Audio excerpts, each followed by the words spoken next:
I should have known something was different the moment my plane landed. I had barely stepped foot into the Philippines when the lady next to me on the flight, a sweet tita named Maravik, handed me a small plastic bag containing pandesal. Not one piece, a whole bag. Paraseo, she said, smiling like we'd known each other for years.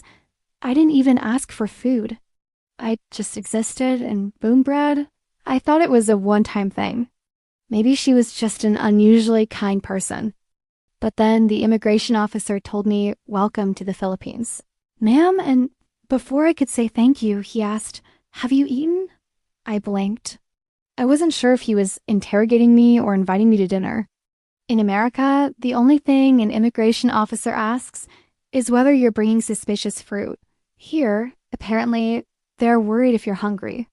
My first real experience happened on my second day. I walked outside to explore the neighborhood and found a little sari-sari store. I was just going to buy a bottle of water. One bottle. That's it. But the moment I stepped up to the counter, the tendera looked at me and said, "You want snacks? You look hungry." Before I could say no, she reached under the counter and placed a banana cue in my hand, like it was a sacred offering. "Try this, ma'am. Free taste." Free taste? A whole stick? In America, free taste is like half a crumb on a toothpick. Here, they give you enough calories to survive a tropical storm. I should have walked away, but she insisted I try another. This time it was chicharron. Crunchy, salty, dangerously addictive. Then came turon, then a small cup of wholesome. At some point, I realized I was still holding the bottled water I originally came for. I paid for it, walked away, and realized I had consumed roughly 1,200 calories before 10 a.m. Just water, I told myself. "You'll be healthy today." And then the Philippines laughed and said, "No, you won't." I was still adjusting to the culture shock when I met the family who lived next to my Airbnb. I saw them cooking outside, huge pots, simmering over a fire, the smell drifting across the street like an invitation from heaven. I tried to quietly walk by, but the moment they saw me, the dad waved. "Hey, ma'am, Cain Teo." I froze. I had learned enough Tagalog to know that meant "let's eat." But I didn't want to intrude. "I'm okay, Po," I said politely. The tita cooking beside him turned, narrowed her eyes like I had just personally insulted her ancestors, and said, "You already ate?" I panicked. Yes." She raised an eyebrow, then eat again. Before I knew it, someone was dragging a plastic chair behind me, placing it near the table, pushing me gently but firmly down. A plate appeared. Rice materialized. And suddenly I had food stacked higher than the apo. They served me adobo, pancit canton, wimpo, grilled tilapia, and what I think was called magic water, but later I learned it was just Sprite in a reused bottle. I tried to explain I wasn't that hungry. Big mistake. The Lola handed me another scoop of rice the size of a toddler. "You are too thin," she said, "even though I am very much not. Eat more. You're in the Philippines." We love feeding visitors. I soon realized that eating in the Philippines isn't just a habit, it as a national sport. Everywhere I went, food was waiting for me, as in a literal ambush. I walked into a tricycle terminal and somehow ended up with a plastic bag of peanuts. I rode a jeepney and the person beside me offered me Isopia. I went to the mall, browsing calmly, when a group of teenagers eating fries smiled and said, "H, share Teo?" They didn't know me. They barely glanced at me. They just saw a foreigner looking around and assumed I needed feeding. The most intense moment happened during Fiesta season. My Airbnb host invited me to her province for a celebration. I expected one meal. Maybe two. But the moment we arrived, I realized I was horribly unprepared. Tables stretched across the streets. Kids were running around. Music was blasting. Titas were carrying giant trays like soldiers carrying weapons. A whole roasted pig luncheon sat on the table like a celebrity waiting for photos. And before I could even put my bag down, someone yelled, "The American is here. Feed her." My soul left my body. I don't remember sitting down. I just blinked and suddenly had 3 plates in front of me. Someone put lichen skin on my plate. Someone else added menudo. A little kid proudly handed me a barbecue stick he personally kept safe. Pras AFC Besida. The host's mom placed a coconut drink beside me.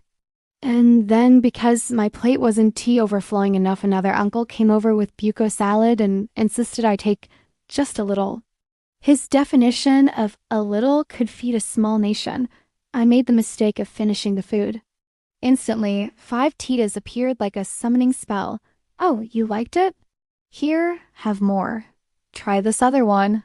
You haven't tasted my specialty. Eat, Anak, eat. I learned a terrifying truth that day.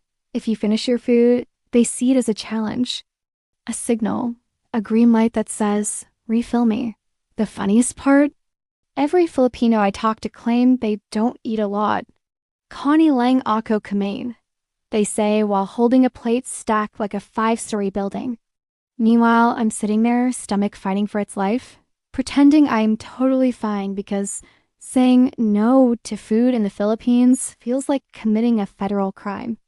One night, back at my Airbnb, I tried to detox from all the food.